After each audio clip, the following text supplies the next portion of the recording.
ప్రభుత్వ ఆర్థిక పరిస్థితిని దృష్టిలో పెట్టుకుని అంగన్వాడీలు సమ్మె విరమించాలని ప్రభుత్వ సలహాదారుడు సజ్జల రామకృష్ణారెడ్డి కోరారు. మున్సిపల్ అంగన్వాడీ కార్మికుల సమ్మెపై ఆయన స్పందించారు. లేదంటే ప్రభుత్వం తీసుకునే చర్యలకు వారే బాధ్యత వహిస్తారని సజ్జల అన్నారు. వాలంటీర్ వ్యవస్థ తాత్కాలికమని ముందే చెప్పామని, వారు కూడా సహాయ నిరాకరణ చేయడం సరికాదన్నారు సజ్జల.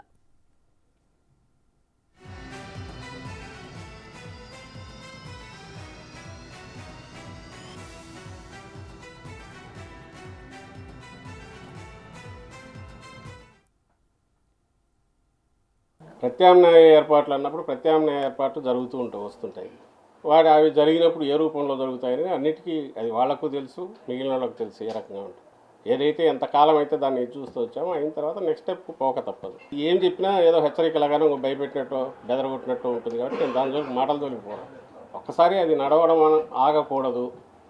ఇంతకాలం సఫర్ అయింది, ఆ సిస్టమ్ ఆగకూడదు. ఇప్పుడైనా దాన్ని మళ్ళీ గాడిలో పెట్టాలి అనుకున్నప్పుడు అది బిల్లన్నా చేయాలి, ఆల్టర్నేటివ్ అరేంజ్మెంట్స్ అన్నా చేయాలి.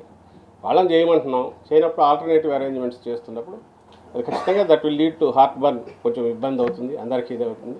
ఆ పరిస్థితి వద్దు, ఇటు వద్దు అటు వద్దు, తెచ్చుకోని అవసరం లేదనేది మా ఫైనల్ రిక్వెస్ట్ చేస్తుంది. వాలంటీర్లు అనేవాళ్ళు ఉద్యోగులు కాదు. ఒకటి సచివాలయ ఉద్యోగులు ఎనీ ఉద్యోగి state government employees are state government employees.